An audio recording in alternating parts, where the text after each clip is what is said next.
Halo teman-teman, ketemu lagi barengan gue Vivit sebagai host kalian di Crypto News Indonesia, di sebuah channel di mana kalian bisa mendapatkan update seputar dunia cryptocurrency dan juga blockchain industry. Ini agak aneh tapi nyata. Saat ETF Bitcoin dan juga Ethereum ditinggalin investor miliaran dolar, ETF XRP justru malah banjir duit selama 1 bulan penuh. Pertanyaannya, kenapa justru XRP ini yang diborong institusi? Apakah ini sinyal rotasi besar di pasar kripto? Yuk kita bahas.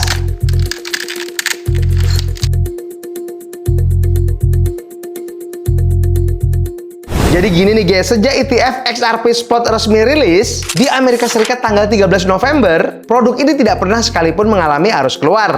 Setiap hari selalu net inflow. Totalnya hampir 1 miliar dolar Amerika Serikat cuma dalam waktu kurang dari 1 bulan. Dan sekarang total aset kelolaan ETF XRP udah tembus 1,18 miliar dolar. Ini gila sih guys, apalagi kalau kita bandingin sama ETF lain. Nah, di waktu yang sama, Bitcoin ETF Spot di Amerika Serikat ditinggalin investor sekitar 3,39 miliar dolar. ETF Ethereum juga kena arus keluar sekitar 1,26 miliar dolar. Bahkan ada di mana satu hari ETF Bitcoin itu ditarik sekitar 900 juta dolar. Tapi XRP masuk terus, konsisten dan tanpa jeda. Tanggal 1 Desember aja, ETF XRP lebih dari 89 juta dolar. ETF Bitcoin cuma lebih dari 8 juta dolar. Dan ETF Ethereum malah kurang dari 79 juta dolar, teman-teman. Dan tentu saja ini bukan kebetulan. Nah, jawaban singkatnya, akses plus regulasi. Selama bertahun-tahun XRP ini dikunci gara-gara kasus Ripple sama SEC. Investor institusional nggak berani masuk. Sekarang ETF Spot buka pintu lebar-lebar. CEO dari Ripple, Brad Garlinghouse bilang, ada permintaan besar yang tertahan untuk produk kripto terregulasi. Artinya banyak duit institusi sekarang baru bisa masuk ke XRP. Dan mereka ini masuk bukan buat trading cepat, tapi buat alokasi jangka menengah ke panjang. Nah, belum selesai nih teman-teman. Tanggal 15 Desember kemarin, CME Group ngumumin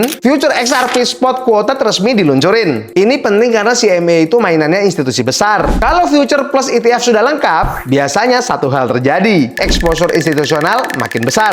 XRP sekarang pelan-pelan masuk kelas aset serius. Nah, hal ini teman-teman yang bikin banyak orang bingung. ETF XRP masuk gede, tapi harga dari XRP malah masih turun beberapa persen dalam sebulan terakhir. Kenapa? Karena mekanisme ETF itu juga kompleks. Ada proses arbitrase dan juga hedging market maker. Selain itu teman-teman, dampak ke harga juga nggak selalu instan. Dalam sejarah pasar ini teman-teman, arus masuk dulu dan harga sering nyusul belakangan. Ini adalah fase akumulasi, bukan euforia ya teman-teman. Nah, sekarang ngomongin institusi dan juga investor baru, ada bonus informasi buat kalian semua. Tempat penyimpanan aset kripto juga penting nih teman-teman. Ada salah satu wallet yang lagi naik daun di tahun 2025 ini, Base Wallet. Dan ini non-custodial wallet. Artinya private key 100% di tangan kalian, bukan dipegang pihak ketiga. Support puluhan jaringan blockchain, Ethereum, Solana, Avalanche, Bitcoin, dan lain sebagainya. Nah, fiturnya menarik nih teman-teman. Staking langsung di aplikasi, dan mereka ini punya token ekosistem yang namanya Base Token, dengan benefit fee lebih murah dan juga governance. Selain itu, akses presale lewat fitur upcoming token teman-teman. Jadi buat kalian-kalian yang suka